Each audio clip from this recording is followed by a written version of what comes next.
everybody. I'm so glad you all are here and we're back on the stage. I hope you all had a wonderful lunch because you're probably going to regret it real fast. So today we're going to talk about corpse party bugs. It has absolutely nothing to do with engineering. So as mentioned before, I am actually the former engineering director of IAM over at GitHub. I have been on break ever since the first Log4j incident. I actually left the day before and then looked on Twitter and then closed my laptop and then just went about my day. Highly recommend taking a break, definitely. As mentioned, I am also a photographer as well. So yes, if you want to take photos, I will absolutely take your photo. And in my other spare times, I do a lot of different things. I was also a former copywriter and also a former forensic entomologist, which is what we're going to talk about today. And as mentioned, I also just drove across the country from San Francisco, dropped off all of my stuff and my 2 dogs. They are giant pit bulls. Dropped them off yesterday and then came over to this conference. So as mentioned, I like insects. So they're not bugs, they're insects. Bugs are a very specific subclass of insects. There are certain types of bugs that are called true bugs, and most of them are called insects. But today we're going to be talking about forensic entomology. And forensic entomology is the study of the insects that eat you when you die. So I hope you all enjoyed your lunch. You'll probably see it again soon. OK, so throughout my entire life, I've been a huge nerd. You can see throughout all of my life, I've been looking at insects. Tech is there, but insects were there for longer, so I figured I might as well study them as well. I also went to CSI camp in high school. It was super fun. All of you missed out. You didn't miss out. But it was super fun to go as a teenager. So this one time in CSI camp, we were all sitting in lecture, and a man comes out from the back of the lecture hall and shoots our professor in the head. Now keep in mind, this is pre-Columbine, so I don't think they do that anymore. Yeah, I know. Sorry, parts of this talk don't actually age very well, so I am sorry for that. But I am going to assume that CSI Camp no longer does that. But back in the day, that's what they did. But the professor gets up off the floor. He's totally fine. And he says, all of you have been witness to a crime. And it's about the size of this room here. So about 200 people, all of us 16 years old, full of hormones. And he was like, you all have been witnesses to a crime. How many shots were there?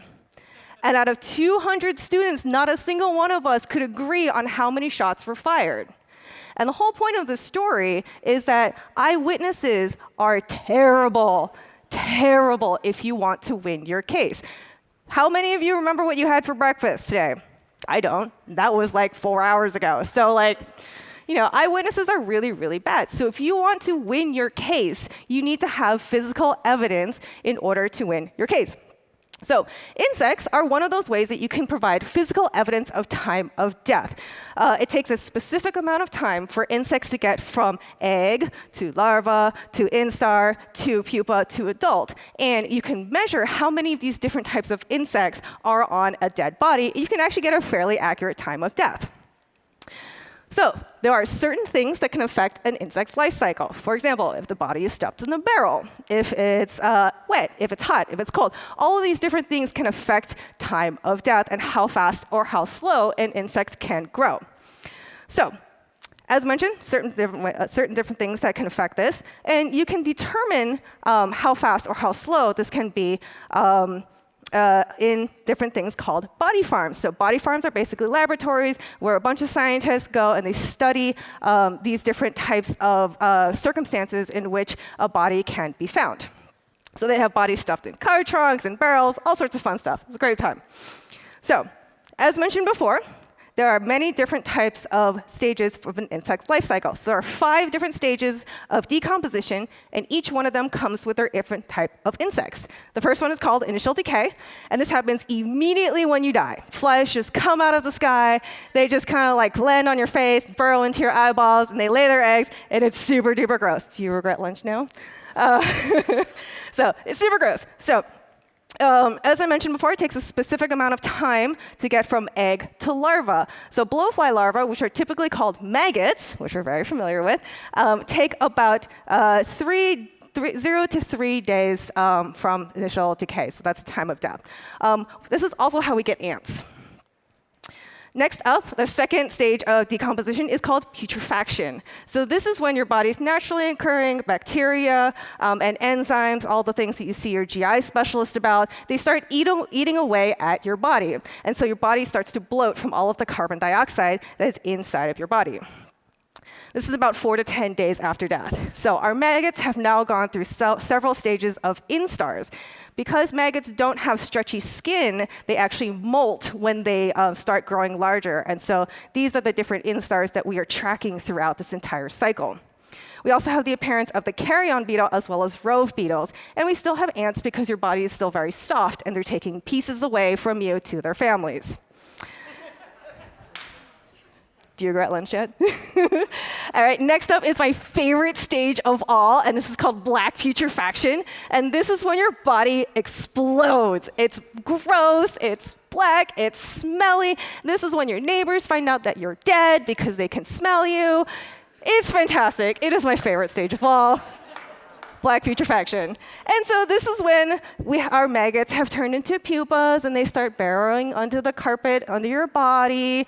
And we also have the appearance of the black scavenger flies, as well as our carrion beetles have turned into pupas as well. Next up, we have butyric fermentation. And this is when your body starts to dry out and it smells like cheese.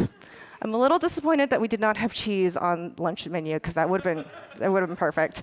So this is about 20 to 50 days after death. So this is when we also have the appearance of the cheese fly. And if I were a fly, I would be a cheese fly because then you could live in cheese and possibly dead bodies. But I would prefer to live in cheese. And honestly, who wouldn't want that? Unless you're lactose intolerant.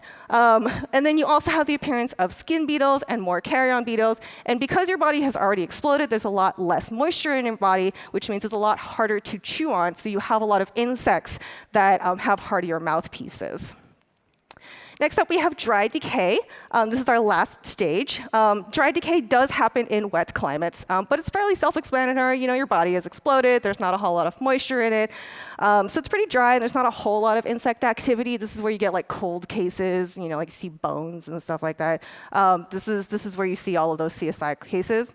But there's like mites and moths, and that's about it. There's not a whole lot of interesting stuff. So, as a recap, eyewitnesses are terrible. I personally cannot remember what I had for lunch or for breakfast. So you want to have physical evidence to make sure that you have time of death. There are 5 different stages of decomposition, and I super love cheese flies. All right, thanks everybody.